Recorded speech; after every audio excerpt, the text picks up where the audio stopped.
नमस्ते दोस्तों, मेरा नाम पवन है। मैं एक शराबी हूँ। हाय पवन। हाय हाय कुणाल भाई। Hi all of you. Alcoholic anonymous की निरंतर मीटिंग, आप लोगों का सुंदर साथ और उस हायर पावर की असीम कृपा जिसे मैं मानता हूँ, आज और अभी तक के ना शराब पिया हो न पीने की इच्छा है और खुश भी हूँ। आ, ये खुश रहना बगैर शराब के शायद मेरे पर्सनालिटी को सूट ही नहीं करती थी। ये लाइन, ये बोलना भी बड़ा कठिन काम था। अल्कोहलिक एनोनिमस में आने के पूर्व मैं थोड़ा सा अपने पार्श्वभूमि बताना चाहूंगा कि किस तरीके की फीलिंग से मैं ग्रसित व्यक्ति था। मतलब मैं जब शराब की शुरुआत भी किया था, तो उस टाइम पे मेरे को तो लग रहा था कि मैं मैच्योर्ड पर्सनालिटी हूँ। 3 मार्च 2017 को होली के दिन शुरुआत किया था। और उसके कुछ रीजंस थे, मेरे कुछ फिजिकल इश्यूज चल रहे थे। मेरे को स्वाइन फ्लू हुआ, मेरे को बहुत सारी मतलब चिकनगुनिया हुआ, ये सब सारी चीजें हो रही थी। फिजिकली मैं कंफर्ट फील नहीं कर रहा था। और इसी दौरान मेरे दिमाग में थॉट्स आना शुरू हुआ कि मैं शराब पीना चाहिए। ये 2017-16 में मेरे को ये सारे इशू चल रहे थे, और 17 में 3 मार्च 2017 की होली आते आते मैंने निर्णय लिया कि मैं शराब की शुरुआत करूंगा। उस टाइम पे मेरी सोच ये थी कि मैं मैच्योर तरीके से शराब पीऊंगा, जैसे बाकी लोग शराब पी के धिंगाने करते हैं। और मैंने बहुत सारी चीजें मेरे को पटती नहीं थी शराबियों की, कि यार पी के चिल्ला रहे, चीख रहे, नाटक कर रहे, ये सारी चीजें तो मैं नहीं कर सकता बॉस। क्योंकि मेरे को ऐसा लगता था, मैं स्वयं घोषित विद्वान था। मेरे को ये लग रहा था कि मैं हर चीज को मैनेज करके कर सकता हूँ आज के डेट में। मेरे को एक एक्सपीरियंस था उससे 18 साल 19 साल पहले। मेरा 11 12 में शराबीपन बाकी सब लोगों को खटकता था, और मेरे को भी खटका था उस टाइम पे। मैं काफी हद तक के शराब पी लेता था। मतलब अगर मैं एक बार पीने बैठूं तो बहुत तमाशे करता था उस टाइम पे भी। तो वो एक अनुभव था, लेकिन मेरे को लग रहा था कि वो अनुभव अलग है, ये अनुभव अलग है। अभी मैं मैच्योर्ड हूँ, अभी मेरी शादी हो चुकी है, मेरे को 2 बच्चे हैं, मेरा व्यापार है, मेरा बिजनेस है। उस टाइम पे मेरी स्थितियां वैसी नहीं थी। मैं स्थितियों के अनुसार इस सारी चीजों को कंपैरिजन कर रहा था। और 3 मार्च 2017 को इसका श्री गणेशय हुआ, शुरुआत हुई। और फिर वो चलने लगा। कभी कभी कभी कभी कंट्रोल ड्रिंकिंग कर रहा था, तो कभी एक आध दिन ज्यादा भी हो जाती थी। धीरे धीरे बढ़ते गई, और फिर पता ही नहीं चला। मेरे परिवार में सब लोगों को, मतलब विशेष तौर पे मेरी वाइफ को कुछ प्रॉब्लम नहीं था मेरे शराबीपन से, क्योंकि उसने मेरा शराबीपन देखी ही नहीं थी। उसको ये लग रहा था कि अगर इनका फिजिकल इशू कुछ चल रहा है और ये अगर इसका सहारा लेना चाहते हैं तो कोई दिक्कत तो है नहीं। लेकिन धीरे धीरे यही लोग मेरे विरोधक बनने लगे। मेरी माँ, मेरी बहनें, मेरी वाइफ, सब लोग मुझे रोकने लगे। और ये क्यों रोकने लगे, इसके कई उदाहरण है। मैं कई कई बार गाड़ी ठोक देता था, कहीं किसी के साथ में झगड़ा करके आ जाता था, कभी कुछ करता था, कभी कुछ करता था। और वो बार बार मैं एक प्रयास कर रहा था कि मैं कैसे शराब से जीतूं, कैसे शराब को अब कंट्रोल ड्रिंकिंग करूं, क्योंकि मेरे मुंह पे वो बहुत करारे तमाचे थे। जो शराब मुझे दे रही थी, हर बार एक मतलब नजरें नीचे करके ही इन सारी चीजों को स्वीकार करना पड़ता था। यानी जो मन नहीं रहने के बावजूद भी इन सारी चीजों को स्वीकार करना पड़ता था। और ऐसे परिस्थितियों में विरोध बढ़ रहा था, सब कुछ हो रहा था, हवा ववा गंडा ताबीज, फिर घर के लोगों के वो नाना प्रकार के तौर तरीके, उन सब में मैं भी सहयोग करने लगा। ऐसी स्थिति हो गई कि रात को 2 बजे, 3 बजे, 4 बजे, जितने बजे नींद खुली उतने बजे शराब होनी है, होना ही होना। उसके लिए कुछ भी करने के लिए तैयार है। अगर मेरे को कूदना पड़े 6 फुट का गेट, फर्स्ट फ्लोर से कूदना पड़े, तो उसके लिए भी तैयारी रहती थी। सब कुछ करने लगा मैं शराब के लिए। ऐसी स्थिति होगी इसका अनुमान भी नहीं लगा पाया था। और इस दौरान कई बार ऐसा भी हुआ, ये 5 सालों में, कि कभी 2 महीने के लिए, कभी 3 महीने के लिए मैं शराब से दूर भी रहा। प्रयास किया, बहुत कस्में खाया, वादे किया। लेकिन यार ये जो शराब से दूर तो रहता था, लेकिन ना मन में वो प्रसन्नता नहीं रहती थी। मन मेरा कहीं पर भी नहीं लगता था। मैं एक उदासी के आलम में खो जाता था। और अचानक 2 महीने 3 महीने के बाद में एक थॉट्स आता था और मैं शराब पी लेता था। मतलब शराब के बगैर मैं खुश नहीं रह सकता, ये फीलिंग्स तो मेरे अंदर में आज बैठ चुकी थी, क्योंकि उसके एक्सपीरियंस थे। जब भी मैं शराब से दूरी दूरी बनाने के प्रयास करता था, तो ये थॉट्स तो हमेशा आता था कि यार मैं क्या खुश रह पाऊंगा, बगैर शराब के मेरी जिंदगी में वो एंजॉय रह पाएगा, क्योंकि एक्सपीरियंस थे। मैं कई बार 15 दिन शराब से दूर रहता था, और कारण यही रहता था शराब पीने का कि यार अच्छा नहीं लग रहा है, मन नहीं लग रहा है कहीं पर भी। और ये होता था, ये रियली होता था। और शायद इसी को एंजाइटी बोलते, डिप्रेशन बोलते, शायद यही चीजें मेरे साथ में हो रही थी। अल्कोहलिक एनोनिमस में आने के बाद में, अल्कोहलिक एनोनिमस में आने के पहले तक के तो ये सारी चीजें हो रही थी, लेकिन अल्कोहलिक एनोनिमस में आने के बाद में थोड़ा सा डिफरेंट था एक्सपीरियंस। मैं एक एक दिन के आधार से पहले दिन से सोबर रहने लगा। लेकिन यार इस टाइम पे ना वो वाली फीलिंग नहीं थी। क्यों नहीं थी? क्योंकि मैं समूह की ताकत ले रहा था। क्यों नहीं थी? क्योंकि मुझे सही जानकारी मिल रही थी। क्यों नहीं थी ये वाली फीलिंग? क्योंकि मैं सही जानकारी और सही गाइडेंस में चल रहा था, और समूह की ताकत मेरे साथ में काम कर रही थी। लेकिन क्या वो भी पर्याप्त थी? तो शायद नहीं थी। मैंने सेकेंड रॉक बॉटम भी अल्कोहलिज्म में आने के बाद में देखा, और वो था मेरा सेकेंड रॉक बॉटम गैम्बलिंग का। गैम्बलिंग की वजह से मैं अस्त व्यस्तता कर चुका था, फिर से पीने की एक तैयारी बना चुका था। तो ये जो सारी चीजें मेरे साथ में हो रही थी, कहीं ना कहीं इनको मुझे बारकाइयों से देखने की आवश्यकता महसूस हुई। और जब मैं इन विषयों को समझने लगा कि ऐसा मेरे साथ क्यों होता है, क्यों मैं खुश नहीं रह पाता। अल्कोहलिक एनोनिमस में आने के बाद में मुझे बहुत सारी चीजें ऐसी मिली कि जैसे संगत मिली, आप भाइयों का साथ मिला, आप भाइयों की शेयरिंग मिली, जो मेरे लिए अनोखा था। ये सब कुछ अनोखा था, क्योंकि मैंने वो दुनिया देख के आया था जहाँ लोग अपनी तारीफ करते, अपनी तारीफ के कसीदे बांधते हैं। और कहीं पर भी कोई भी ऐसा डायस नहीं देखा था यार जहाँ पे लोग अपने कमियों और खामियों के बारे में चर्चा करें। ये पहला डायस मैंने देखा था जहाँ पे सभी लोग अपनी अस्त व्यस्तताओं के बारे में बता रहे थे। कोई नहीं बता रहा था कि मैं बहुत बड़ा तोपकी नाल हूँ, कोई नहीं बता रहा था कि मेरा पद प्रतिष्ठा मान सम्मान है। हर कोई यहाँ पे अपना इंट्रोडक्शन शराबी करके दे रहा था। मेरे लिए तो ये एक अनोखा प्रोग्राम था, और इस अनोखेपन की वजह से ही मैं शायद इसमें टिक पाया और आप लोगों की सुन पाया। आप लोगों की सुन रहा था, कई बातें पट रही थी, कई बातें नहीं पट रही थी, लेकिन जो प्रसन्नता मुझे मिल रही थी वो अल्कोहलिक एनोनिमस के आने के पहले शराब से दूर रहने के बाद में नहीं मिली दोस्तों। जब भी मैं सौगंध खाता था और शराब से दूर रहता था, तो डेफिनेटली मैं ऐसे एक जोन में चले जाता था कि जहां से मेरा निकलना नामुमकिन हो जाता था, और मेरा माइंड सिर्फ और सिर्फ शराब के लिए ही डिमांड करता था। मैं जब तक के वो गले को गीला नहीं करूंगा, जब तक के वो पंचेस नहीं आएंगे नशे के, तब तक के मेरे को बेटर फील ही नहीं होता था। लेकिन यहाँ कुछ अनोखा हो रहा था मेरे साथ में। मैं चल रहा था आप लोगों के साथ में, मीटिंग दर मीटिंग कर रहा था। मुझे ये इस बीमारी के पार्ट समझ में आए। इस बीमारी आप भाइयों के माध्यम से पहले ही दिन मुझे बीमारी कुछ हद तक के क्लिक हुई। उसमें मानसिक आकर्षण है, शारीरिक एलर्जी है, ये पता चला। और इस बीमारी का एक और घिनौना पार्ट जो मेरे साथ में काम कर रहा था, वो आध्यात्मिक कमी, यानी ये बीमारी आध्यात्मिक बीमारी है। और इसको मैं मान नहीं रहा था। पौने 2 साल तक के इसको डिनाई कर रहा था। पौने 2 साल तक के मेरे दिमाग में यही था कि यार मेरे को शारीरिक एलर्जी है, मेरे को मानसिक आकर्षण है, और इसी वजह से मेरा नैतिकता का अतन पतन हो रहा है। और अगर मैं पहले गुट से दूर रहूंगा, आप लोगों के साथ में रहूंगा, समूह की ताकत लूंगा, तो यार मेरा मानसिक आकर्षण ऑटोमेटिकली कम होगा। आपके विचारों का आदान प्रदान मैं होने दूंगा। बाकी सब चीजें करने की मुझे कोई जरूरत है नहीं, क्योंकि मैं बाकी सब चीजें तो मैं मैनेज कर सकता हूँ ना। अब भाई आपने बताया मेरे को बीमारी, बीमारी के तहत में मेरे साथ में जो कुछ हो रहा है उसको मैंने स्वीकार कर लिया, और ये भी मान लिया कि मेरे को मीटिंग के अलावा कोई ऑप्शन नहीं है। मुझे समूह की ताकत लगने वाली है।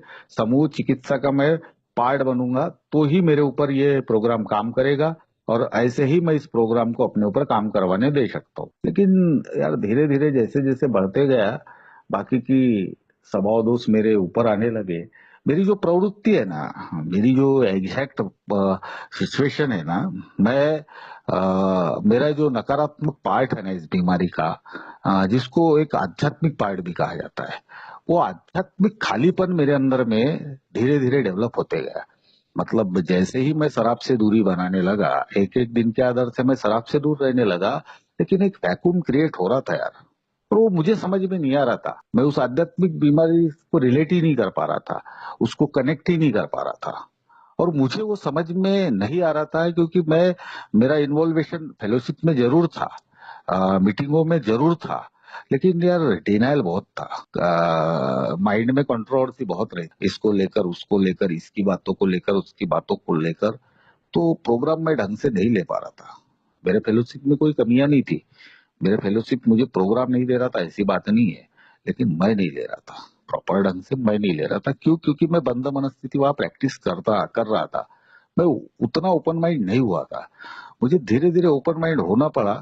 और जब स्पॉन्सर लिया मैंने पौने 2 साल एक सेकेंड रॉक बॉटम देखने के बाद, तब मुझे समझ में आया एग्जैक्टली मेरे साथ में होता क्या है, क्यों वो खालीपन को मैं भरने के लिए ऐसे ही कुछ कुछ चीजों की तलाश करता हूँ जो मेरे लिए अनहैप्पीनेस क्रिएट करता है। डेफिनेटली मैं, जो मेरे अंदर में अनहैप्पीनेस क्रिएट था, मैंने जो, मुझे फील गुड नहीं हो रहा था, मतलब मैं गुड फील नहीं कर रहा था, उसका कारण था वो वैक्यूम। और ये स्पॉन्सर की मदद से समझ में आया कि जब भी मैं ऐसे शराब से दूरी के प्रयास करता हूँ, या फिर मैं शराब से दूर होने का प्रयत्न करता हूँ और शराब मुझसे दूर जाती है, तो एक वैक्यूम क्रिएट होता है। और उस वैक्यूम को आध्यात्मिक वैक्यूम कहा गया है, आध्यात्मिक खालीपन कहा गया है। और वो आध्यात्मिक खालीपन को मुझे आध्यात्मिकता से ही भरना पड़ेगा, तब हैप्पीनेस मेरे जीवन में क्रिएट होगा। और ये हैप्पीनेस मुझे आएगा कहाँ से, देगा कौन? तो मेरे पास प्रोग्राम है दोस्तों, पर मैं प्रोग्राम को डिनाई कर रहा था ना। 12 स्टेप का मेरे पास में प्रोग्राम है, लेकिन मैं सोचता था कि मैं सारी चीजें मैनेज कर लूंगा, मुझे क्या जरूरत है इन सब चीजों की। शराब मेरी समस्या थी यार, वो शराब समस्या लेकर मैं आया था इधर। और वो सबसे बड़ी कठिन समस्या जो मेरी यहाँ लेकर आया था, उसका समाधान आप लोगों से मिल रहा था ना मुझे, एक एक दिन के आधार से मुझे दूरी मिल रही थी, लेकिन वो पर्याप्त नहीं थी। क्यों नहीं थी? क्योंकि मेरे स्पॉन्सर की मदद से और आप लोगों की शेयरिंग से मुझे पता चला यार कि ये प्रोग्राम 10% ही शराब के ऊपर काम करता है। मतलब शराबियों का, मतलब शराब से दूर रहने के लिए ये 10% ही प्रोग्राम है, बाकी 90% प्रोग्राम तो मैं ले ही नहीं रहा हूँ। बाकी इन 12 कदमों में बाकी का प्रोग्राम छुपा हुआ है। और वो चीज नहीं थी यार मेरे अंदर में, वस्तु स्थिति को एज इट इज मानने की क्षमता ही नहीं थी। मैं क्यों असमाधानी रहता था, मैं क्यों चिड़चिड़ा रहता था, क्यों मैं इरिटेट रहता था? तो ये सारे सवालों के जवाब कदमों के द्वारा स्पॉन्सर की मदद से मुझे मिलना शुरू हुए यार। मुझे पता चला कि मैं ये जो वैक्यूम है, इसको प्रॉपर ढंग से मैनेज नहीं कर पा रहा हूँ। मैं दूसरी चीजें प्रैक्टिस कर रहा हूँ ना, मैं कभी गैम्बलिंग करूंगा, कभी पॉर्न वीडियोस देखूंगा, कभी कुछ करूंगा, कभी कुछ करूंगा। किधर से हैप्पीनेस आएगा फिर? अरे हैप्पीनेस के लिए जो चीजें चाहिए, मुझे अच्छा लगने के लिए, फील गुड के लिए जो चीजें करना चाहिए मैंने, वो चीजें तो मैं कर ही नहीं रहा हूँ ना। मैं और भलती की भलती चीजें प्रैक्टिस कर रहा हूँ, तो उसके परिणाम तो मुझे अलग ही भुगतने को मिलेंगे ना। ये प्रोग्राम है ना, ये मुझसे ही सब कुछ करवाता है। ये प्रोग्राम है ना, ये जादू की छड़ी की तरह मेरे ऊपर काम नहीं करने वाला है। इस प्रोग्राम में बताया गया है कि मुझे कृति करना पड़ेगा, कृति से ही जादू होगा। Action is the magic word, ऐसे टॉपिक से यहाँ पे आते हैं। मुझे वो सब समझना नहीं था। मुझे तो ऐसा लगता था कि मेरे मन को भाया कुत्ता काट के खाया। मेरे को ऐसा लगता था कि चट मंगनी पड़ ब्याह हो जाए। मैं अल्कोहलिक एनोनिमस में आ गया हूँ, मेरी शराब रुक गई है।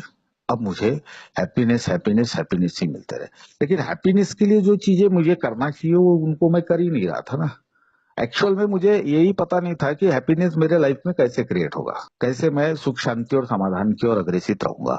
और जिसको पता ही नहीं है वो कैसे करेगा यार। स्पॉन्सर की मदद मिली, मैं शुक्रगुजार हूँ अपने स्पॉन्सर का, इस प्रोग्राम का, कि ये जैसे जैसे मैं उनकी बातें सुनने लगा, उस समय तो मेरे पास चॉइस ही नहीं थी यार कि मैं अपनी अक्ल होशियारी लगाऊं। इस तरीके से मेरा चारों फ्रंट डैमेज हो चुके थे सेकेंड रॉक बॉटम में, कि स्पॉन्सर की बात सुने बगैर मेरे पास ऑप्शन ही नहीं था। और वो उसका अपने अपनी हेकड़ाई लगाना, अपनी मनमानी करना, इसके लिए कोई चांस ही नहीं था मेरे पास। जो जो कहा गया वो करने की कोशिश किया। मैजिक हुआ यार दोस्तों। वो क्या रॉक बॉटम था, कितनी इकोनॉमिकल अस्त व्यस्तता थी, कितनी रिकवर हुई, वो बात का विषय है। लेकिन यार एक हैप्पीनेस क्रिएट होने लगा। मैं वस्तु स्थिति को स्वीकार करने लगा, एज इट इज परिस्थितियों को स्वीकार करने लगा, जो मेरे अंदर बिल्कुल था ही नहीं। मैं परिस्थितियों को स्वीकार कर ही नहीं पाता था। वस्तु स्थितियों को एज इट इज देखना, साइंस बेस पे देखना, एज इट इज देखना, ये मेरे से नहीं जमता। लेकिन यहाँ जमने लगा, स्पॉन्सर की मदद लिया, और इन तत्वों का पालन करने लगा। 12 कदमों की यात्रा पे उनके साथ में 12 कदम करने का प्रयास किया। उसमें समझ में आया कि ये सारे अवगुणों पे मैं काम कर सकता हूँ, और अगर मैं करने दूं तो भगवान मेरी हर उस मुराद को या हर उस इच्छा को पूर्ण करने के लिए तत्पर है और सक्षम। मैं ही हूं ना यार, मेरे रास्ते का रोड़ा मैं ही हूँ। तो मुझे सबसे पहले तो सेल्फ इन्वेंटरी में खुद को समझना ही पड़ेगा, स्पॉन्सर की मदद लेना पड़ेगा, सिलेक्टिव से कलेक्टिव डिसीजन में जाना ही पड़ेगा। और इन 12 कदमों की यात्रा सुझाव के रूप में जो दी गई है मुझे अल्कोहलिक एनोनिमस के प्रोग्राम के माध्यम से, मैं आध्यात्मिक बीमारी का शिकार हूँ यार। और मैं अपनी मनमर्जी कराऊंगा, अपने मनमर्जी से प्रोग्राम का ढांचा तय करूंगा, अपने मनमर्जी से अगर प्रोग्राम पे चलने की कोशिश करूंगा तो वो उतना फायदा नहीं होगा। समूह की ताकत से शायद मैं शराब से दूर तो रह जाऊंगा, लेकिन ड्राई ड्रंक का ड्राई ड्रंक ही रह जाऊंगा। निराशा की गरज से बाहर नहीं निकल पाऊंगा। शराब से दूरी मेरे लिए पर्याप्त नहीं है, उसके आगे का जीवन जीने के लिए ही ये प्रोग्राम, मैं ऐसा मानता हूँ। मेरी आज जो समझ उन्नत हुई है इस प्रोग्राम को पिछले 41 महीने से जो प्रैक्टिस करने की कोशिश कर रहा हूँ, तो मेरी जो समझ उन्नत हुई है तो उसके हिसाब से तो मुझे लगता है कि अल्कोहलिक एनोनिमस का प्रोग्राम में सिर्फ शराब से दूरी पर्याप्त नहीं है। मुझे अपने स्वभाव दोषों पे काम करना ही पड़ेगा। प्रोग्राम जो जो बोलता है मुझे वो सब करने के लिए तत्पर रहना पड़ेगा, चाहे इच्छा हो चाहे ना हो। इच्छा हो तो भी करो, इच्छा ना हो तो भी करो। कई चीजें नहीं करने की वजह से भी मेरे जिंदगी में ये दुख और दर्द रहता है। मतलब कदमों को नहीं करने की वजह से 1.25 साल तक के कदमों को डिनाई कर रहा था मैं। पहला कदम, दूसरा कदम, तीसरा कदम मुखाग्र याद है। अब इसको और किस तरीके से क्या एंगल से लूं, मेरे समझ के बाहर चीजें थी ये। मेरे को लग रहा था कि ऐसा कुछ करने की आवश्यकता है नहीं। मेरे को याद है कदम क्या बोलता है, पहला कदम, दूसरा कदम, तीसरा कदम, सब पता है मुझे। अब वो क्या और करा लेगा स्पॉन्सर, और क्या और अलग तरीका हो सकता है।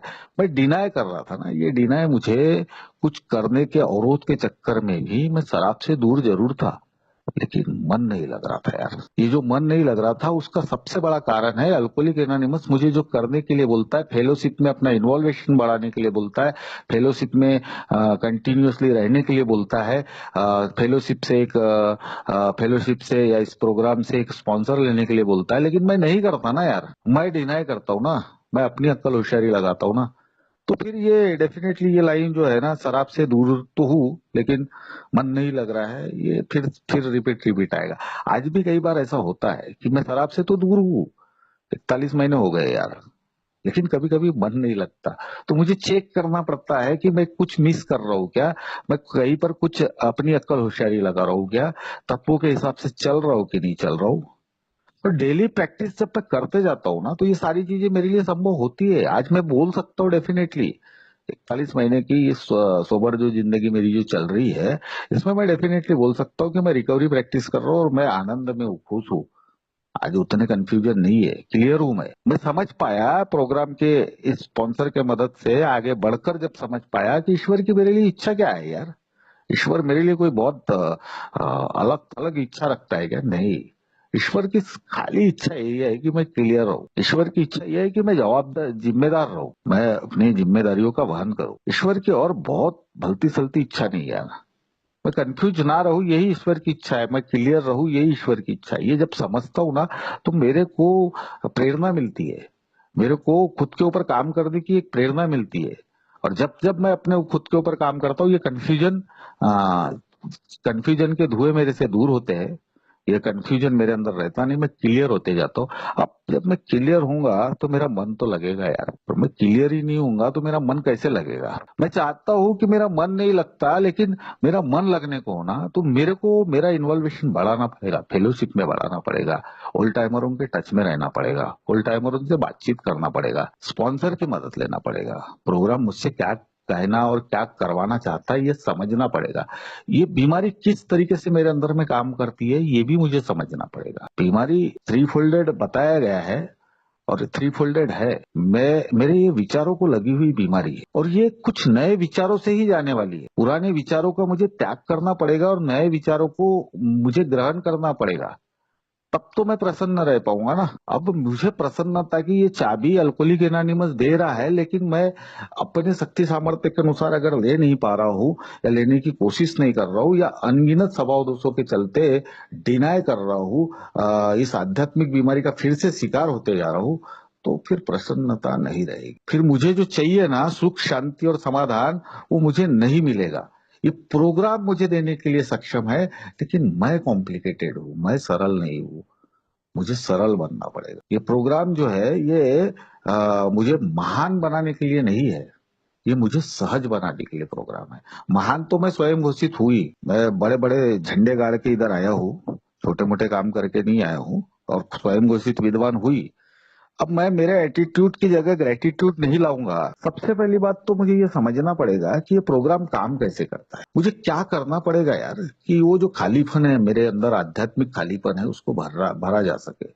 इसके लिए मेरे स्पॉन्सर ने मेरे को एक बहुत ही मजेदार चीज बताई, और वो है ग्रेटिट्यूड लिस्ट बनाने का। यार मेरे पास जो कुछ है उसको मैं स्वीकार न करते हुए उसकी कंप्लेंट करते रहता हूँ। जो कुछ मेरे पास में है, क्या वो प्राप्त पर्याप्त नहीं है? एक व्यक्ति को जीने के लिए क्या चाहिए? रोटी, कपड़ा और मकान। क्या मेरे पास नहीं है ना यार, भर भर के है। फिर भी मेरा ध्यान उसकी ओर नहीं जा रहा है। मैं किस बात से नाराज हूँ, किस बात से खफा हूँ, यही मुझे पता नहीं है। मैं जब ग्रेटिट्यूड लिस्ट लिखता हूँ तब मुझे पता चलता है कि यार मेरे पास तो घर भी है यार। घर रहना भी मजाक बात नहीं है यार, लाखों लोगों का सपना है यार मेरे जैसा घर बनाना। ये सब चीजों को मैं ध्यान ही नहीं देता, ये सब चीजों की तरफ मेरा फोकस ही नहीं जाता, तो मैं कैसे सहज हो पाऊंगा? कैसे मैं अपने आप से रुष्ट नहीं रहूंगा?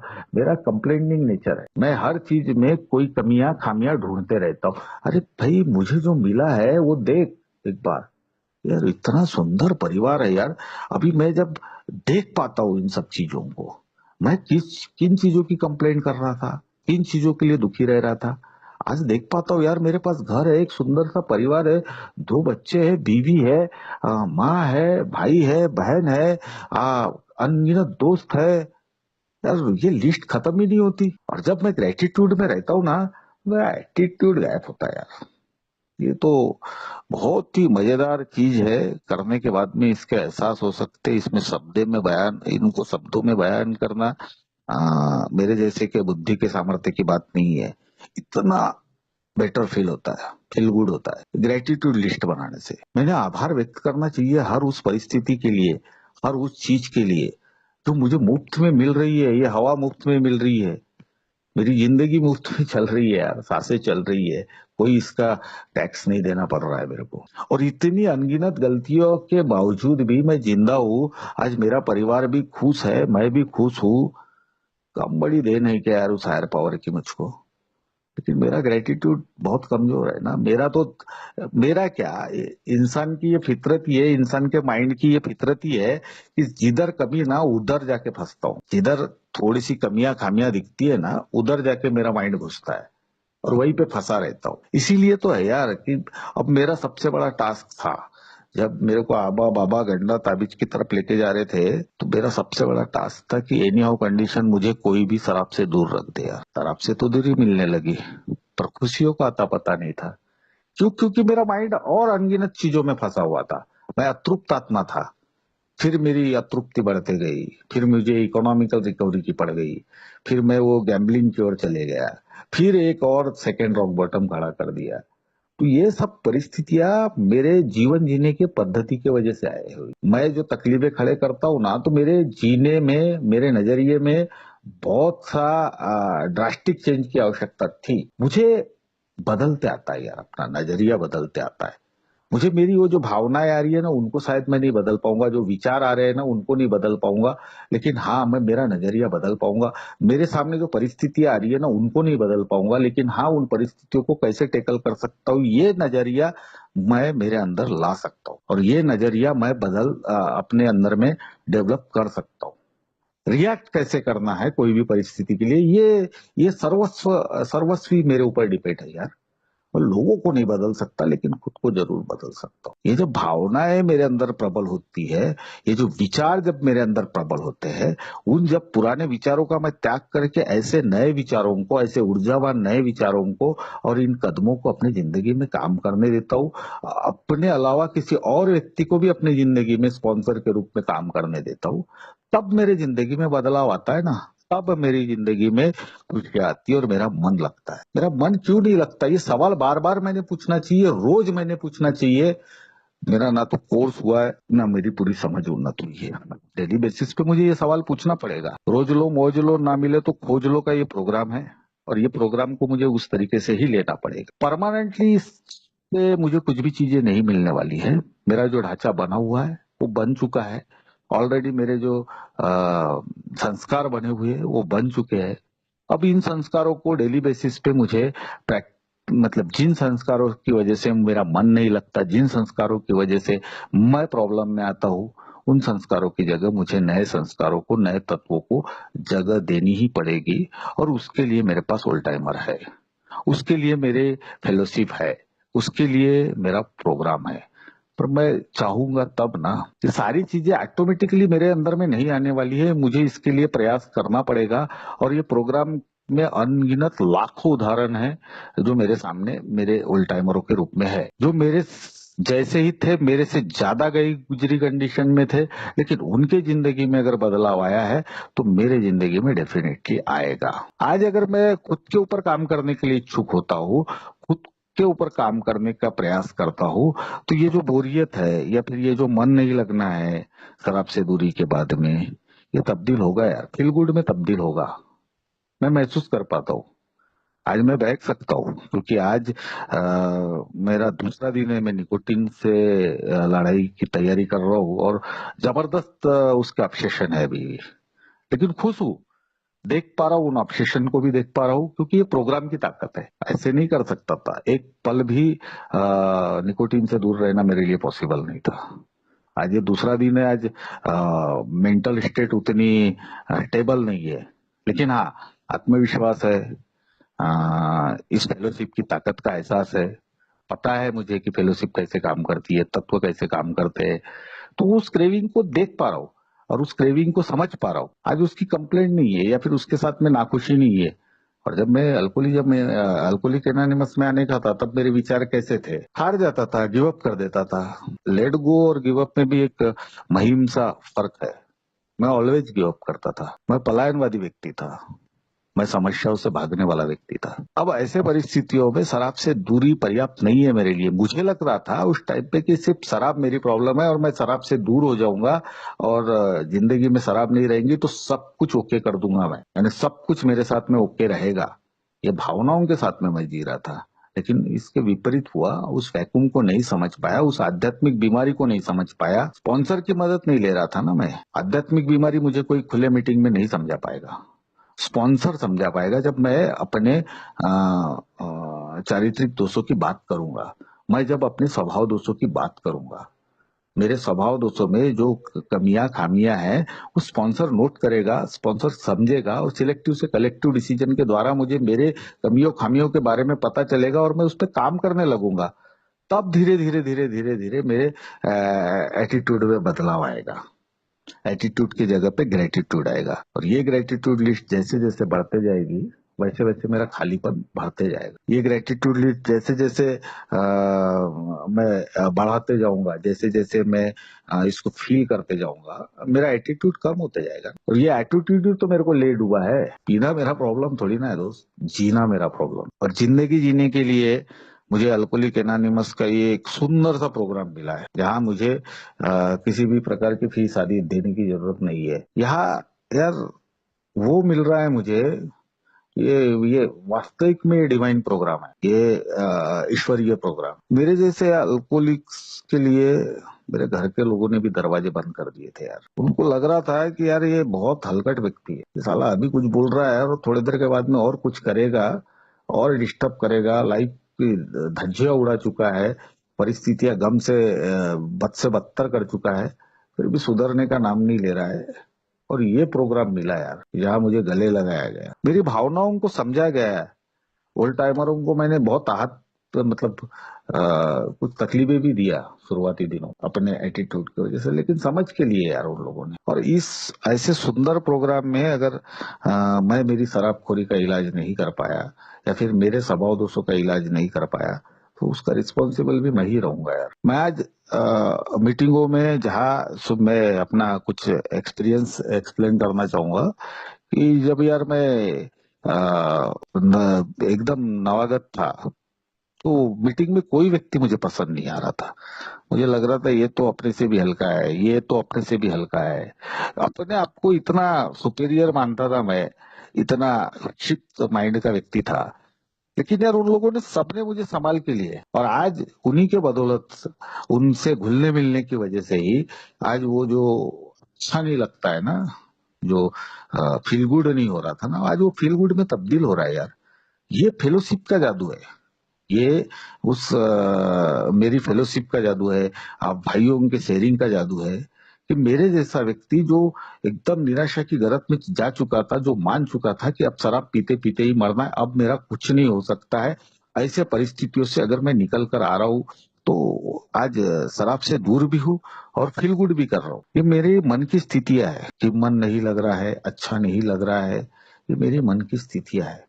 और ये वास्तविकता थी एक टाइम पे। मैं जब अल्कोहलिक एनोनिमस में आया था उस टाइम तक के तो थी, और कई दिनों तक के ये मेरे साथ में वैसा ही चल रहा था कि यार आपसे दूरी तो मिल रही है लेकिन अच्छा नहीं लग रहा है। अच्छा नहीं लगने का प्रोग्राम मेरे पास था लेकिन मैं ले नहीं रहा था, इसी वजह से मुझे अच्छा नहीं लग रहा था। आज मैं उसको जब स्वीकार किया कि ये प्रॉब्लम मेरी है, और यहाँ जो मुझे प्रोग्राम करने के लिए बोलता है वो मैं नहीं कर रहा हूँ, वो जो वैक्यूम मेरे अंदर में क्रिएट हुआ है उसको मैं आध्यात्मिकता से नहीं भर पा रहा हूँ। कदमों से ही वो वैक्यूम भरेगा, ऐसा मेरा आत्मविश्वास, मेरी समझ भी वही बोलती है कि 12 कदमों के अलावा मेरे पास कोई दूसरा जरिया है नहीं। और स्पॉन्सर की मदद से मैं जब ये 12 कदम लेता हूँ, ये वैक्यूम ऑटोमेटिकली भरना शुरू हो जाता है। धीरे धीरे ही होता है, मेरे शक्ति सामर्थ्य के अनुसार होता है, और मेरा मन लगना शुरू हो जाता है। आज मैं मीटिंग को बहुत मिस करता हूँ। आज में मैनुअल मीटिंग हो या ऑनलाइन मीटिंग हो, अगर मैं एक आध दिन नहीं कर पाया तो मेरा मन नहीं लगता। आज मन लग रहा है ना, शराब से दूरी के बाद में मीटिंगों में लग रहा है, अच्छे कामों में लग रहा है। तो ये मन लगाने का जो प्रोग्राम मुझे अल्कोहलिक एनोनिमस ने दिया है, ये मुझे निरंतर करते रहे, डेली बेसिस पे करते रहे। मेरी बीमारी के ऐसे ऐसे अंश मुझे धीरे धीरे पता चलते हैं, ऐसे घिनौने पार्ट्स मुझे पता चलते हैं, पर मैं डेली मीटिंग के टच में रहूंगा तब, डेली फेलोशिप के टच में रहूंगा तब। आज रियलाइजेशन होते हैं यार, हर बात में, हर शेयरिंग में कुछ ना कुछ रियलाइजेशन होते हैं, और मुझे कुछ ना कुछ सीखने के लिए मिलता है। मैं क्यों खुश नहीं रहता? क्योंकि मैं सीखना बंद कर देता हूँ। मेरी सीखने की जो मैंने सीखना बंद नहीं करना चाहिए, अगर मैं सीखना बंद कर देता हूँ तो मैं मुर्दा हो जाता हूँ ना। और उसी वजह से ही मुझे ये जो डायलॉग्स है ना, शराब से तो दूर हूँ लेकिन मन नहीं लग रहा है, ये डायलॉग्स आते हैं। मैं सीखते रहूंगा, ये समंदर है। ये प्रोग्राम कभी न खत्म होने वाली यात्रा है, कभी न समाप्त होने वाली यात्रा है। मुझे यहाँ बढ़ते रहना पड़ेगा अपने ऊपर काम करने के लिए, और कुछ नया सीखने के लिए। अनगिनत चीजें थी यार जो मुझे पता ही नहीं थी। मैं स्वयं घोषित विद्वान बैठा हुआ था, और मुझे लग रहा था कि सब कुछ मुझे आ गया है, सब कुछ मैं समझ गया हूँ, कोई चीज की जरूरत नहीं है। मेरे पास जो ज्ञान था ना वो पर्याप्त नहीं था, फिर भी मैं उसको पर्याप्त मानकर चल रहा था, सीखने को बंद कर दिया था। अब ये सारे अवरोध मेरी ओर से ही जा रहे थे, तो कैसे मेरे अंदर में वो आत्म शांति, आत्म शांति और समाधान आएगा? ये सारी चीजें मुझे समझना पड़ता है। आज अगर मुझे बेटर नहीं भी लग रहा है तो कोई ना कोई ऐसा तत्व मुझे जरूर मिलेगा यार। मेरा अगर नजरिया बदल बदल जाता है ना, तो पल भरे में मेरी सिचुएशन बदल जाती है, मेरी सोच बदल जाती है। थोड़ी देर पहले अगर मैं नर्वस हूँ और मेरे नजरिए में अगर वो बात आ गई कि मैं ये कर सकता हूँ यार, ये बात को मैं स्वीकार करता हूँ यार, ये कबिया खामियां मेरे अंदर है यार, ये स्वीकार करने मात्र से ही मेरे अंदर में वो बदलाव की शुरुआत होती जिसकी अपेक्षा मैं कर ही नहीं सकता था। मुझे मेरे पुराने रवैये, पुराने ढांचे, इनको छोड़ना पड़ेगा, अध्ययन करना पड़ेगा, खुद का अध्ययन करना पड़ेगा, खुद की कमियों खामियों के बारे में सोचना पड़ेगा। मेरे लिए एक नई जिंदगी अल्कोहलिक एनोनिमस ने तैयार करके रखा है। एक नई जिंदगी मेरे को ऑफर की है अल्कोहलिक एनोनिमस ने। आज परिस्थितियां बहुत प्रकार की आती है, ऐसा नहीं बोलता मैं कि एकदम कंप्लीट में साफ सुथरा व्यक्ति हो गया हूँ, एकदम कंप्लीट मैं कॉन्फिडेंट हो गया हूँ, मतलब आज मेरे को दुख तक ही नहीं करता। नहीं यार, अल्कोहलिक एनोनिमस दावा नहीं करता यार, आध्यात्मिक प्रगति की बात करता है, निपुणता की बात नहीं करता। ये प्रगति मेरे अंदर नहीं थी, ये आध्यात्मिक खालीपन मेरे अंदर में था, इसीलिए तो मेरा मन कहीं नहीं लग रहा था। मुझे आध्यात्मिक प्रगति की जरूरत है, मुझे इन आध्यात्मिक सिद्धांतों को समझने की जरूरत है, और ये मैं अकेला नहीं कर सकता। इसके लिए मुझे मेरे स्पॉन्सर की जरूरत है, इस प्रोग्राम की इन 12 कदमों की जरूरत है। स्टेप बाय स्टेप क्रमशः अगर मैं कार्यक्रम करता हूँ तो मेरी जिंदगी में बदलाव की निश्चितता है। हैप्पीनेस आने के यानी मतलब मेरे मन में प्रसन्नता आने के फुल चांसेस है, मैं महसूस करता हूँ यार आज। लेकिन आज परिस्थितियां मेरी बहुत ज्यादा ऐसी बदली नहीं है, लेकिन हाँ मेरी मनस्थिति बहुत बदली है, और मुझे विश्वास है कि मेरी मनस्थिति अगर बदली रहेगी तो परिस्थितियां 100% बदलेगी, और बदल रही है। परिस्थितियां भी बदल रही है। ये सारी खुशियां मुझे अल्कोहलिक एनोनिमस में आने के बाद में मिलती है यार, इस प्रोग्राम को फॉलो करने के बाद में मिलती है, इस फेलोशिप को फॉलो करने के बाद में मिलती है, इस मीटिंग के ओल्ड टाइमरों से सलाह मशवरा करने के बाद में मिलती है। यार मैंने बहुत धपिंग हरकतें किया है अपने लाइफ में, अपने आप को साबित करने के लिए मैंने क्या क्या नहीं किया यार। आज अपने आप को बनाने के लिए भी कुछ करना पड़ेगा ना, अपने आप को खुशहाल जिंदगी देना है तो मुझे ही करना पड़ेगा ना। मुझे उसमें लगनशील होकर मेहनत कर कर अपने ऊपर काम कर कर आगे बढ़ना ही पड़ेगा। नहीं तो ये जो है ना, सर आपसे दूर हूँ लेकिन मन नहीं लग रहा है, ये फीलिंग मेरे अंदर में रहेगी। ये फीलिंग मेरा मतलब मैं इसको फील करके आया हूँ। जब मैं अल्कोहलिक एनोनिमस में आने का तो तब से ही मेरे दिमाग में ये फीलिंग चल रही थी, और मेरा बेसिक प्रॉब्लम वही था। आज निकोटीन से लड़ रहा हूँ तो आज भी वो फीलिंग्स मेरे अंदर में आ सकती थी, लेकिन ये प्रोग्राम है, स्पॉन्सर है, मदद है, इतने दिनों का एक्सपीरियंस है, इतने दिनों की प्रैक्टिस है, इस वजह से ही शायद उतना फील नहीं हो रहा है। मुझे इस प्रोग्राम को निरंतर समझते रहना पड़ेगा। शायद आज मैं क्या बोलते उसको, मैं अभी फिलहाल इसमें हूँ, मेरे को जबरदस्त क्रेविंग आ रही है निकोटीन की, जबरदस्त उसकी ये आ रही है, लेकिन हैप्पी हूँ मैं उसको देख पा रहा हूँ, क्रेविंग को भी देख पा रहा हूँ। तो आज शायद मैं मेरे शब्दों से पूर्णतः इस विषय को न्याय नहीं दे पाया होऊंगा, और मुझे फिर भी बोलने का मौका दिया गया स्टेपिंग स्टोन ऑनलाइन ग्रुप की ओर से। मैं इस ग्रुप का बहुत बहुत आभारी हूँ। आप लोगों ने मुझे सुना, मैं आपका भी बहुत बहुत आभारी हूँ, और उस ईश्वर का भी बहुत बहुत आभारी हूँ कि मुझे बोलने का आज मौका मिला और मैंने अपने अनुभव रखने की कोशिश किया। जी शुक्रिया।